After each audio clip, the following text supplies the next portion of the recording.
ሰላም ለእናንተ ይሁን። በቅድስት ቤተክርስቲያናችን ታሪክ ውስጥ ሁልጊዜም ቢሆን እውነትን ይዞ መቆም ትልቅ ክብር ነው። የቁርጥ ሚዲያ ዓላማም ይህንን እውነተኛ ትምህርት በማያወላውል ሁኔታ ለእናንተ ማድረስ ነው። በዛሬው ጥያቄና መልስ ክፍለ ጊዜያችን ከታላላቅ የቤተ ክርስቲያናችን መጽሐፍት እና አበው ታሪክ የተወሰዱ 12 ቁልፍ ጥያቄዎችን ያካተተ ነው። እንግዲህ የቤተ ክርስቲያናችን እውነት እንዲስፋፋ ይህንን ቪዲዮ ላይክ፣ ሼር እንዲሁም ሰብስክራይብ በማድረግ አብረውን ይሁኑ። ተወዳጅና ተናፋቂ ለሆነው ለእመቤታችን ለቅድስት ድንግል ማርያም የዕርገት በዓል መታሰቢያ ለጾመ ፍልሰታ በሰላምና በጤና አደረሳችሁ አደረሰን። እንግዲህ የዛሬው የጥያቄና መልስ መርሃ ግብራችን በዚሁ ታላቅ ጾም ዙሪያ የሚያጠነጥን ሲሆን የመጽሐፍ ቅዱስ እና የቤተ ክርስቲያናችንን ትውፊት መሰረት ያደረጉ 12 ቁልፍ ጥያቄዎችን ይዘንላችሁ ቀርበናል። መልሶቻችሁን በኮሜንት እያጋራችሁ አብራችሁ እንድትቆዩ በአክብሮት እንጋብዛለን። የቤተ ክርስቲያናችን እውነት እንዲስፋፋ ይህንን ቪዲዮ ላይክ፣ ሰብስክራይብ በማድረግና ለወዳጆቻችሁ ሼር በማድረግ ይጀምሩ። አሁን በቀጥታ ወደ መጀመሪያው ጥያቄ እንለፍ። ጥያቄ ቁጥር 1 ጾመ ፍልሰታ በየትኛው ወር ይጾማል?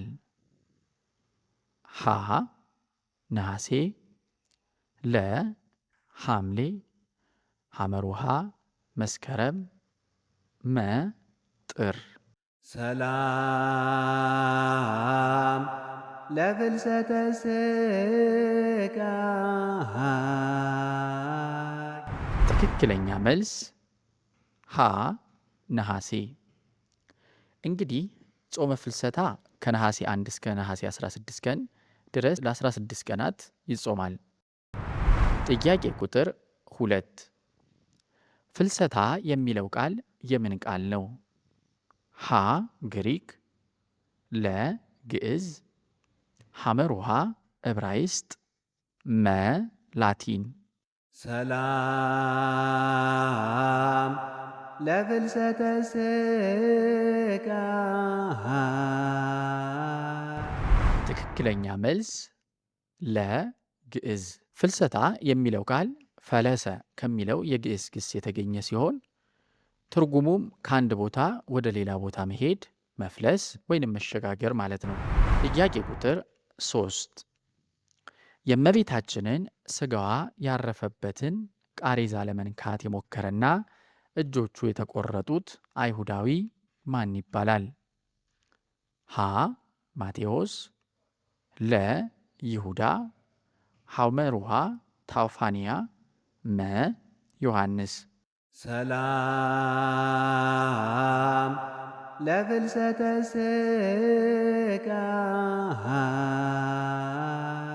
ትክክለኛ መልስ ሐመሩሃ ታውፋንያ። እንግዲህ አይሁድ የእመቤታችንን ቅዱስ ሥጋ ለማቃጠል በተነሱ ጊዜ ታውፋንያ የተባለ አይሁዳዊ ቃሬዛውን ሊገለብጥ ሲነካ በመልአክ ሰይፍ እጆቹ ተቆረጠው በቃሬዛው ላይ ተንጠልጥለው ቀርተዋል።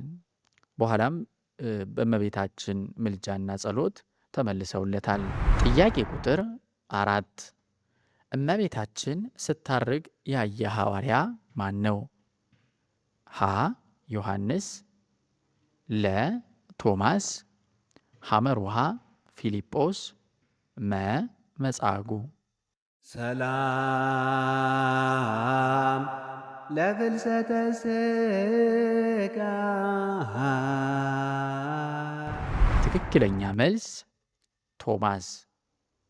ሐዋርያው ቅዱስ ቶማስ በሀገረ ስብከቱ በህንድ አስተምሮ በደመና ተጭኖ ወደ ኢየሩሳሌም ሲመለስ እመቤታችንን በክብር ስታርግ በአየር ላይ አይቷታል። ጥያቄ ቁጥር 5 ነሐሴ 16 የሚከበረው የእመቤታችን በዓል ምንድን ነው? ሀ ልደቷ፣ ለ ጽንሰቷ፣ ሐመሩሃ ዕርገቷ ወይንም ትንሣኤዋ፣ መ በዓታ። ሰላም ለፍልሰተ ስጋ። ትክክለኛ መልስ ሐመሩሃ ዕርገቷ ወይንም ትንሣኤዋ። እንግዲህ ነሐሴ 16 ቀን የእመቤታችን እንደ ልጇ ትንሣኤ ተነስታ ማረጓ የሚታሰብበትና የጾመ ፍልሰታ ፍጻሜ የሚከበርበት ታላቅ በዓል ነው። ጥያቄ ቁጥር 6 እመቤታችን በየት ተቀበረች? ሀ ሊባኖስ፣ ለ ጌቴሴማኒ፣ ሐመሮሃ ገሊላ፣ መ ኢየሩሳሌም።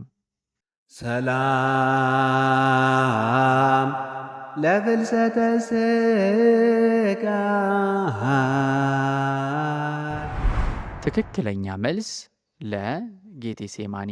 ሐዋርያት የእመቤታችንን ቅዱስ ሥጋ በክብር ወስደው በጌቴሴማኒ በሚገኘው መካነ መቃብር ቀብረዋታል።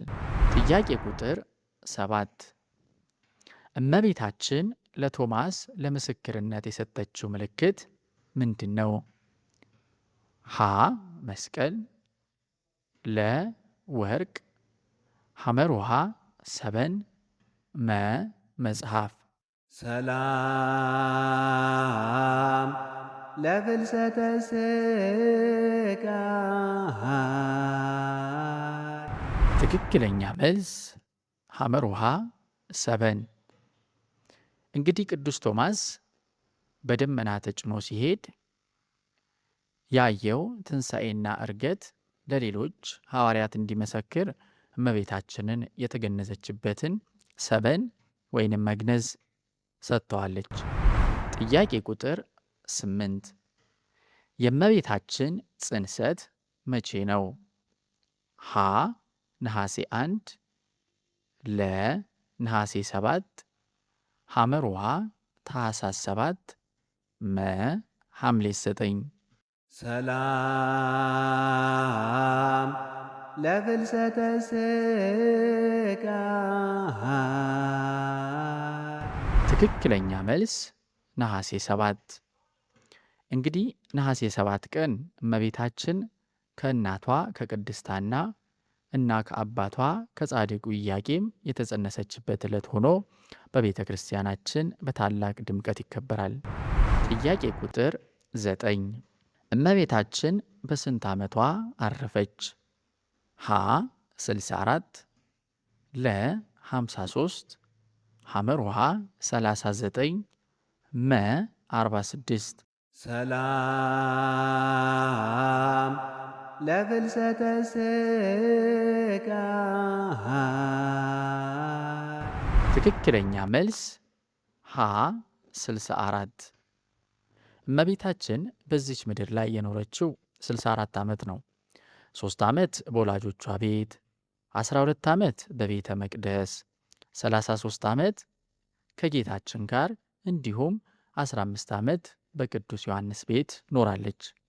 አጠቃላይ 64 ዓመት በዚች ምድር ላይ ኖራለች። ጥያቄ ቁጥር 10 ጾመ ፍልሰታን ለመጀመሪያ ጊዜ የጾሙት ማን ናቸው? ሀ ነቢያት፣ ለ ሰማዕታት፣ ሐመሮሃ ሐዋርያት፣ መ ካህናት። ሰላም ለፍልሰተ ሥጋ። ትክክለኛ መልስ ሐመሮሃ ሐዋርያት። እንግዲህ ሐዋርያው ቅዱስ ቶማስ የእመቤታችንን ትንሣኤና ዕርገት ማየቱን በነገራቸው ጊዜ እነርሱም ያንን በረከት ለማየት እና የእመቤታችንን ትንሣኤ ለመረዳት ነሐሴ 1 ጀምረው ሱባኤ ገብተው ጾመዋል ማለት ነው። ጥያቄ ቁጥር 11 የፍልሰታ ጾም ዋና ምክንያት ምንድን ነው?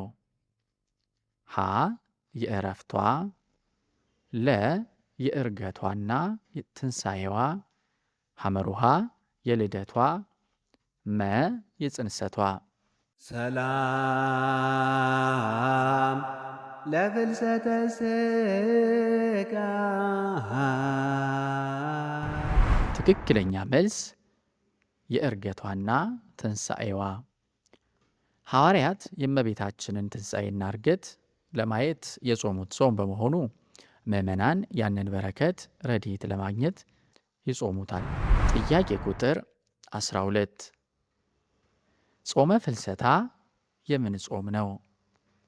ሀ የንስሐ፣ ለ የፈቃድ፣ ሐመርውሃ የአዋጅ፣ መ የሕፃናት። ሰላም ለፍልሰተ ሥጋ ትክክለኛ መልስ የአዋጅ። ጾመ ፍልሰታ በፍትሐ ነገሥት ከተደነገጉት 7ቱ የአዋጅ ወይንም የሕግ አጽዋማት አንዱ በመሆኑ ሁሉም የኦርቶዶክስ ተዋሕዶ ምዕመናን በግዴታ ሊጾመው የሚገባ ጾም ነው። እንግዲህ የተወደዳችሁ የቁርጥ ሚዲያ ቤተሰቦች የዛሬው የእውቀት ፈተናችን ይህንን ይመስል ነበር። እንግዲህ ከቀረቡት 12 ጥያቄዎች ስንት ትክክለኛ መልስ አገኛችሁ? ውጤታችሁና ሀሳባችሁን ከታች ባለው የኮመንት መስጫ ላይ ጻፉልኝ። የቃሉን እውነት ለሌሎች እንዲደርስ ለወዳጅ ዘመዶ ሼር ማድረግ አይርሱ። አዳዲስ ቪዲዮዎች ሲለቀቁ ወዲያውኑ እንዲደርሳችሁ የደውል ምልክቱን መጫን እንዳትረሱ። እግዚአብሔር አምላክ ሀገራችንንና ቤተ ክርስቲያናችንን ይጠብቅልን። ቸርን ሰንብት። አዎ